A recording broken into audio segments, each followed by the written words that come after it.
Daniel wasted no time. Every second mattered now. He could see that little Nola was not moving at all inside her bundle of torn fabric. Her tiny body had given up trying to fight the cold. She was slipping away, and if Daniel did not act fast, she would be gone forever. He looked at Kira. The little boy was staring up at him with eyes full of fear and hope mixed together. It was the kind of look that could break a person's heart. Kira had done everything right. He had kept his sister wrapped up. He had stayed hidden like his parents told him to. He had been brave and strong for 3 whole days. But now he had nothing left. He was counting on this strange, tall creature from another world to save them. Both thought Daniel would not let him down. He reached for the zipper of his thermal coat. This coat was more than just a piece of clothing. It was a survival tool. It had special heating elements woven into the fabric. It could keep a human alive in temperatures that would kill most other beings in minutes. Without it, Daniel would be exposed to the full force of the deadly cold. His body would start to shut down within half an hour. Maybe less, but Daniel did not care about that. He only cared about the 2 small lives in front of him. He unzipped the coat and opened it wide. The cold hit his chest immediately. It felt like 1,000 tiny knives stabbing him all at once. He ignored the pain and reached out for Kira. "Come here, little one," he said softly. Kira did not hesitate. He stepped forward and let Daniel lift him up. The human pulled the boy close to his chest, pressing Kira's small body against the warmth of his own. Kira gasped. The heat coming from Daniel's body was like nothing he had ever felt before. "You are so warm," Kira whispered. His voice was full of wonder. "How are you so warm?" Daniel managed a small smile despite the cold that was already starting to seep into his bones. "Humans are built different," he said. "Our bodies make their own heat. It is something our ancestors learned to do a long time ago when our world was covered in ice." He gently took baby Noli from Kira's arms. The infant was so small, so light. She weighed almost nothing. Her skin was gray and cold to the touch. Daniel could not tell if she was still breathing. He did not let himself think about that. He had to believe she was still alive. He had to try. Daniel lifted his undershirt and pressed the baby directly against his bare chest. Skin-to-skin contact. It was the oldest form of warmth transfer. Mothers had been doing it with their newborns since the beginning of time. Daniel hoped it would work now. He zipped the coat around all 3 of them as best he could. It was not meant to hold 2 Valari children inside it. The fit was awkward and tight. But it worked. The coat closed around them, trapping the heat from Daniel's body inside. Kira was pressed against his stomach. Nole was held against his heart. "I have you," Daniel said. His voice was steady and calm, even though his own body was already starting to shake from the cold. "I have you both. You are going to be okay." He stood up slowly, making sure not to jostle the children too much. The wind screamed around him, trying to push him down. Snow stung his exposed face like tiny pieces of glass. But Daniel started walking anyway. He knew the direction of the evacuation shuttle. It was about half a kilometer away. On a normal day, that would be an easy walk. But this was not a normal day. Every step was a battle. The snow was deep, sometimes reaching up to his knees. The wind pushed against him with all its strength, and the cold was eating away at him piece by piece. His ears burned. His nose burned. His cheeks burned. It was a strange thing, how extreme cold could feel like fire. But Daniel kept walking. Inside the coat, Kira looked up at him with worried eyes. "Sir, you are shaking," the little boy said. Daniel forced a smile. "I am fine," he said. It was a lie, but it was a kind lie. There was no reason to scare the child. "What is your name?" Kira asked. He was trying to keep talking, trying to stay awake. That was good. Daniel needed him to stay awake. "My name is Daniel," the human said. "I am a commander in the United Earth Relief Corps. We came here to help your people." Kira was quiet for a moment. Then he spoke again. "Why?" Daniel blinked. "Why what? Why did you come to help us? We are not humans. We are not from your world. Why would you travel so far to help strangers?" It was a good question. Daniel had asked himself the same thing many times over the years. Why did humans do what they did? Why did they cross the vast emptiness of space to help beings they had never met before? There were easier ways to live, safer ways.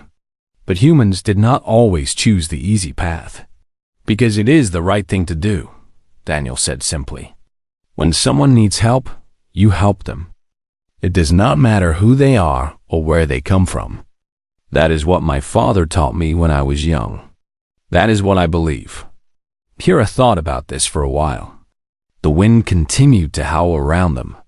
Daniel continued to walk, one step at a time. "Your father was wise," Kira finally said. Daniel nodded. He was the best man I ever knew." They walked in silence for a while longer. Then Kira suddenly grabbed Daniel's arm. His eyes were wide with excitement. "Sir, Daniel, Nolai is moving. I can feel her moving." Daniel looked down. It was true. Inside the coat, pressed against his chest, the tiny infant had started to stir. She was waking up. His body heat was bringing her back from the edge of death. Relief washed over Daniel like a warm wave. He felt tears prick at his eyes, but they froze before they could fall. It did not matter. All that mattered was that Nolai was alive. "Keep talking to her," Daniel said to Kira. "Let her hear your voice. Let her know her big brother is here." Kira nodded eagerly. He began to sing a soft song in his own language. It was a lullaby, the kind that parents sang to their children all over the universe. The words were strange and beautiful. Daniel did not understand them, but he understood what they meant. They meant love. They meant safety. They meant I am here, and I will never leave you. The shuttle was still far away. The cold was still biting at Daniel's body. But he kept walking. He kept carrying his precious cargo through the storm. Because that was what humans did. They carried each other through the darkness until they found the light. The storm grew angrier with every passing minute. It was as if the moon itself was fighting against Daniel, trying to stop him from reaching safety. The wind pushed at his back, then changed direction and pushed at his face. Snow fell so thick that he could barely see 5 feet ahead of him. The world had become a white blur of ice and pain. Daniel's body was failing. He could feel it happening. His fingers had gone numb a long time ago. His toes felt like blocks of ice inside his boots. The cold had seeped through his uniform and was now working its way into his muscles, into his bones. Every step took more effort than the one before. His legs felt heavy, as if they were made of stone. But he kept walking. Inside his coat, the 2 Valari children were still alive. Kira had stopped singing. The little boy was too tired now. He simply pressed his face against Daniel's chest and closed his eyes. But he was still breathing. Daniel could feel the small puffs of warm air against his skin. And baby Nolai was moving more now. She made tiny sounds, soft whimpers, that were music to Daniel's ears. Those sounds meant she was fighting. She was not giving up. Neither would Daniel. He thought about his family back on Earth. He thought about his mother, who had always worried about him going into space. She used to say that the universe was too big and too cold for humans. She used to beg him to stay home, to find a safe job, to live a normal life. But Daniel had never wanted normal. He had wanted to make a difference. He had wanted to help people, even if those people lived on distant moons he had never heard of. Now he wondered if his mother had been right all along. The universe was indeed big, and it was indeed cold. But that did not mean humans should stay home and hide. If anything, it meant they were needed more than ever. Who else would walk through a deadly storm to save two alien children they had never met before? Who else would give away their own coat, their own warmth, to strangers from another world? Humans would. That was who Daniel stumbled and fell to one knee. The impact sent a jolt of pain through his body. He gasped and tried to catch his breath. The cold air hurt his lungs. It felt like breathing in broken glass. Daniel? Kira's small voice came from inside the coat. Are you hurt? Daniel shook his head. No, little one. Just tripped. I'm okay. But he was not okay. He knew that. His core body temperature was dropping fast. If he did not reach the shuttle soon, he would collapse. And if he collapsed, all three of them would die. He pushed himself back to his feet. His legs screamed in protest. His whole body begged him to just lie down in the snow and rest. But Daniel ignored all of it. He had two children counting on him. He would not fail them. He started walking again. The minutes passed slowly. Each one felt like an hour. Daniel lost track of time. He lost track of direction. He just kept moving forward, trusting his instincts to guide him. The storm was disorienting. It played tricks on his eyes and his mind. At one point, he thought he saw his father standing in the snow ahead of him, beckoning him to follow. But when he got closer, there was nothing there. Just more snow. Just more cold. Tell me about your world, Daniel said to Kira. He needed to keep talking.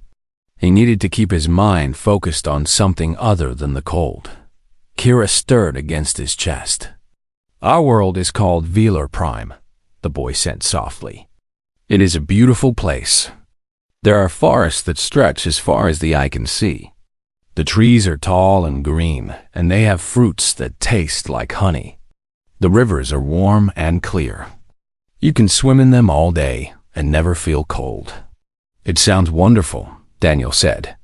It is, Kira agreed. But there were too many people.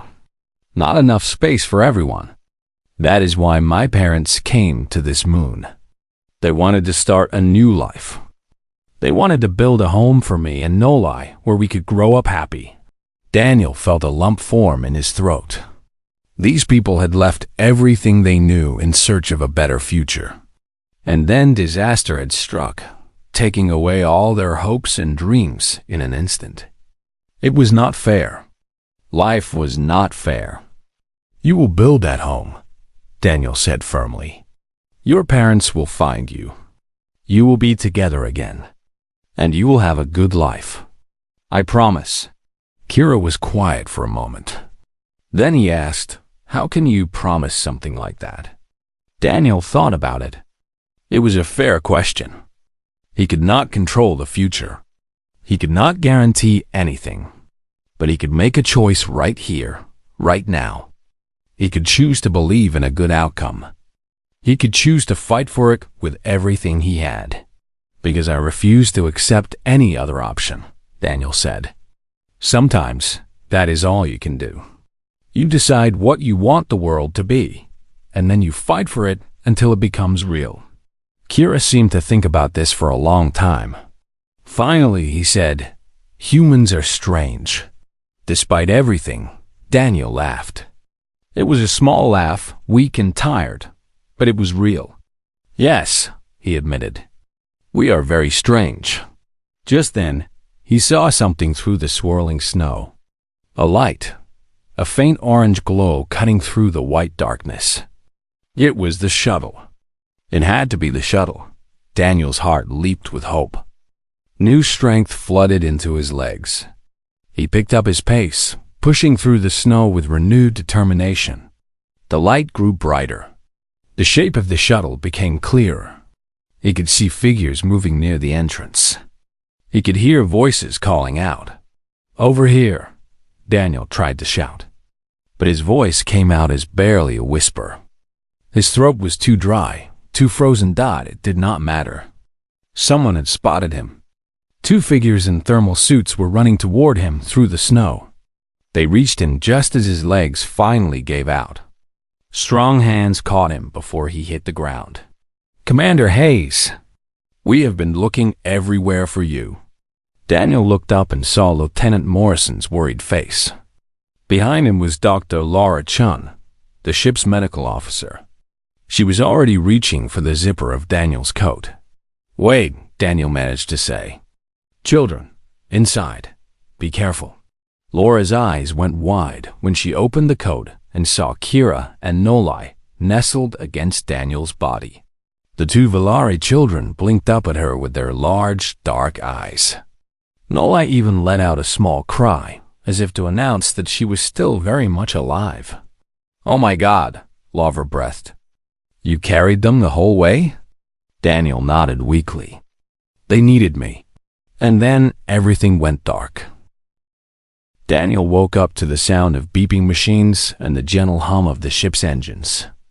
He was lying in a bed in the medical bay of the Horizon. Warm blankets covered his body. Heated pads were wrapped around his hands and feet. For a long moment, he just lay there, enjoying the simple pleasure of being warm again. Then the memories came rushing back. The storm. The children. The long walk through the ice and snow. Daniel tried to sit up. Pain shot through his body, and he fell back against the pillow with a groan. Dr. Laura Chun appeared at his side almost immediately. She gently pushed him back down. "Easy there, Commander. You are not going anywhere just yet." "The children," Daniel said. His voice was rough and weak. "Kira and Nolai, are they okay?" Laura smiled. It was a warm smile, full of relief. "They are fine. Better than fine, actually. Thanks to you." Daniel let out a long breath. The tension that had been gripping his chest finally began to ease. "Thank God," he whispered. Laura pulled up a chair and sat down beside his bed. She had a datapad in her hands and was looking at the information on the screen. You almost died out there," she said. "Your core body temperature dropped to a critical level. A few more minutes, and your organs would have started shutting down." That was incredibly reckless, Daniel. Daniel looked at her. "Would you have done anything different?" Laura opened her mouth to respond, then closed it again. She thought for a moment. Then she shook her head slowly. "No," she admitted. "I probably would have done the same thing." "Then do not call me reckless." Laura laughed softly. "Fair enough." She stood up and walked to the other side of the medical bay. She pulled back a curtain, and Daniel saw two small beds set up side by side. In one bed was Kira, the little Valari boy. In the other was a special warming pod for babies. Inside the pod was Nolai, looking much healthier than before. Her skin had returned to its natural blue color. She was sleeping peacefully, her tiny chest rising and falling with each breath. Kira was awake. When he saw Daniel looking at him, his face lit up with the biggest smile Daniel had ever seen. "Daniel, you are awake." The little boy jumped out of his bed and ran across the medical bay. He stopped at the edge of Daniel's bed, suddenly unsure if he was allowed to come closer. Daniel smiled and patted the space beside him. "Come here, little one." Kira climbed onto the bed and sat next to Daniel. He was wearing a small medical gown, and there were warming patches stuck to his arms and legs. But his eyes were bright and full of life. He looked nothing like the frozen, desperate child Daniel had found in the snow. "The doctors said you saved us," Kira said. "They said we would have died if you had not given us your coat and carried us through the storm." Daniel reached out and ruffled the boy's hair. "I just did what needed to be done." "You were very brave, Kira. You kept your sister alive for 3 days. That takes real courage." Kira looked down at his hands. "I was scared the whole time," he admitted quietly. "I was so scared that I could not stop shaking." "That is what courage is," Daniel said gently. "Being scared, but doing what needs to be done anyway. You are one of the bravest people I have ever met." Kira looked up at him with wide eyes. "Really?" "Really." A small sound came from across the room. Baby Nola was waking up. She made a soft cooing noise, and her little hands waved in the air. Lavra went over to check on her, and Kira immediately jumped off Daniel's bed to run to his sister's side. Daniel watched them with a warm feeling in his heart.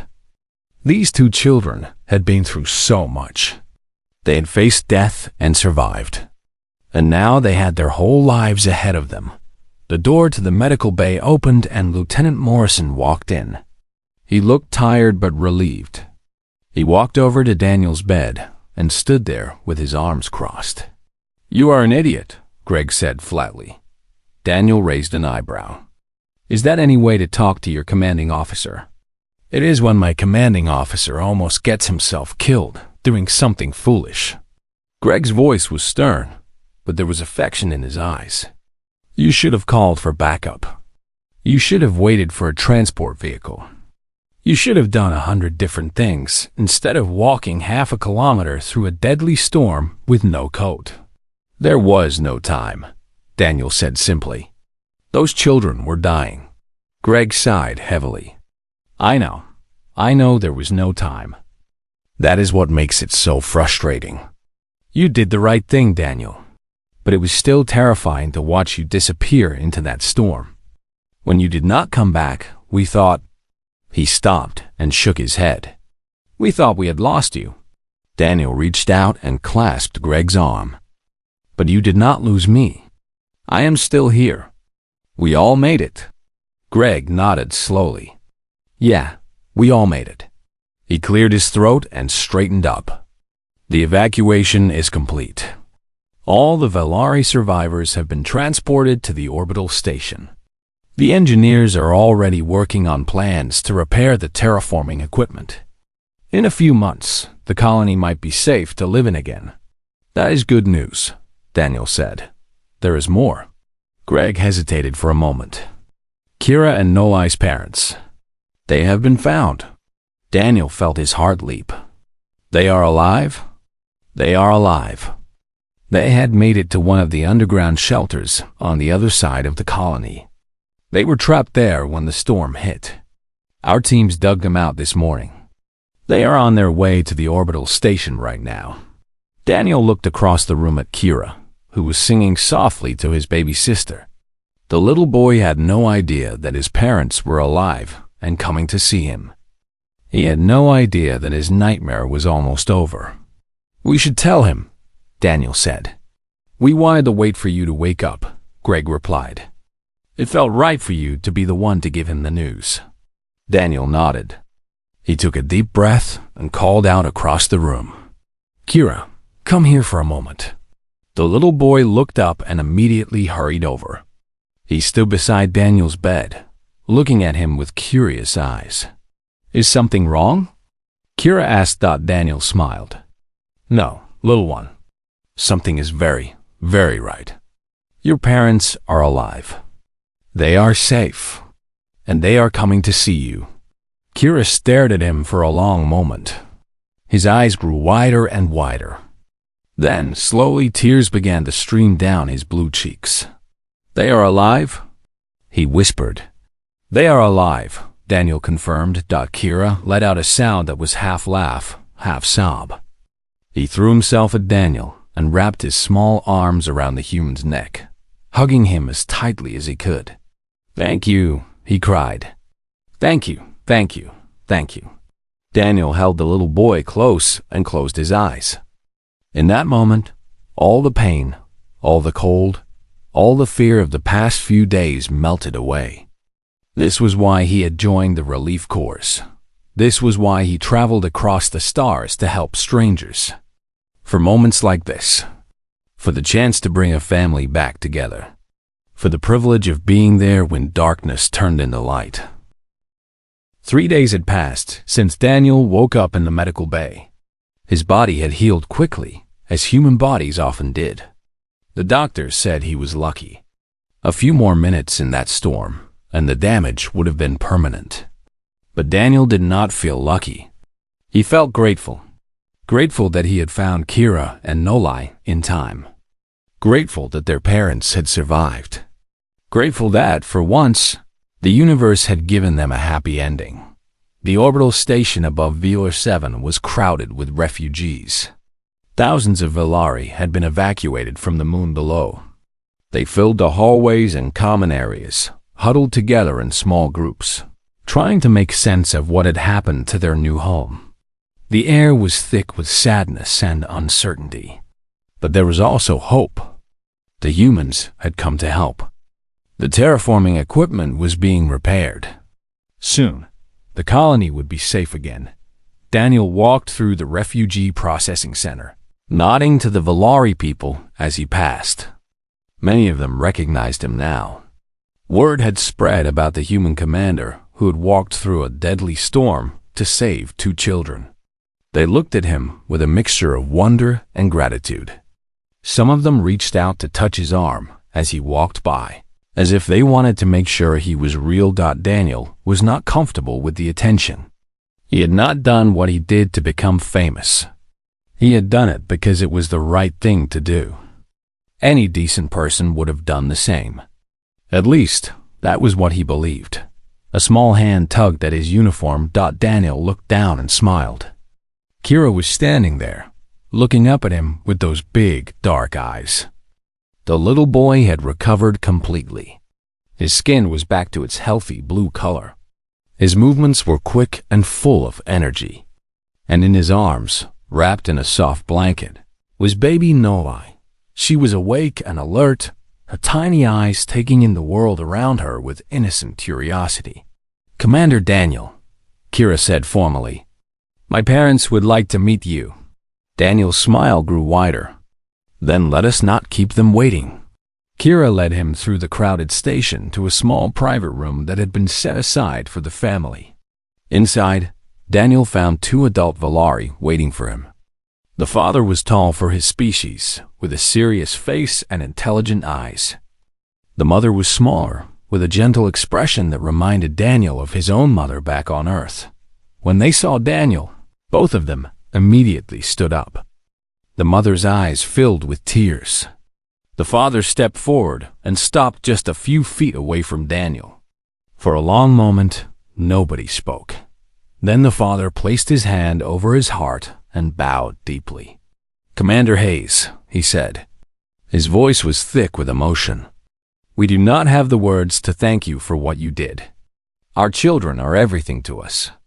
When we were trapped in that shelter, when we could not reach them, we thought—" He paused and took a shaky breath. "We thought we had lost them forever." The mother stepped forward and took Daniel's hands in her own. Her fingers were delicate and cool, but her grip was strong. "You gave them your coat," she said. "You gave them your warmth. You carried them through the storm with your own body. The doctor said that without you, they would have been dead within minutes of when you found them. You saved our babies, Commander. You saved our entire world." Daniel felt his throat tighten. "I only did what anyone would have done," he said quietly. The father shook his head slowly. "No, that is not true. The Grethany would not have done what you did. They are a calculating people. They weigh the costs and benefits of every action. They would have looked at the storm, looked at the distance, looked at the risk to their own life, and they would have decided it was not worth it." The mother nodded in agreement. The Morvik would not have done it either. They are a proud people. They help their own kind, but strangers, aliens from a world they have never seen, they would not have bothered. But humans, the father said. He stepped closer to Daniel and looked into his eyes. Humans are different. We have heard stories about your kind. We thought they were exaggerations. Tales meant to make humans seem better than they really are. But now we know the truth. He placed his hand over Daniel's heart. It was a gesture of deep respect and gratitude in Velari culture. Daniel could feel the warmth of the moment even through his uniform. "You do not ask whether someone is worth saving," the father said softly. "You do not calculate the risk or measure the reward. You simply see someone in need, and you help them. That is what makes humans special. That is why, when we return to our homes on that moon below, we will teach our children about you. We will tell them about the human who walked through fire and ice to save them. We will make sure they never forget. Kira tugged at Daniel's sleeve again. I have something for you, the boy said. He reached into his pocket and pulled out a small object. It was a crystal, about the size of Daniel's thumb. It glowed faintly with an inner light, pulsing softly like a heartbeat. The colors shifted and changed as Daniel watched, moving from blue to green to gold. It is a memory stone, Kira explained. It is very precious to our people. We give them to the people we love, so they will remember us always. He pressed the stone into Daniel's palm. I want you to have it, so you will never forget us, and so we will never forget you. Daniel closed his fingers around the stone. It was warm against his skin. It felt alive somehow, as if it held a piece of Kira's soul inside it. I could never forget you, Kira, Daniel said. His voice was rough with emotion. Any of you.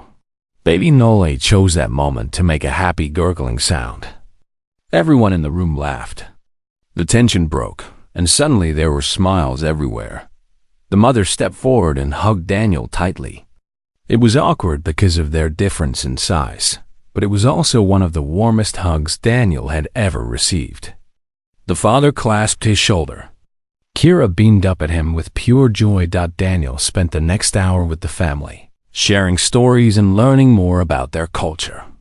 He told them about Earth, about the oceans and mountains, about the cities and the forests. They told him about Velo Prime, about the endless summers and the singing trees. They talked about hopes and dreams, about the future they were building together. When it was finally time to leave, Daniel walked to the door and looked back one last time.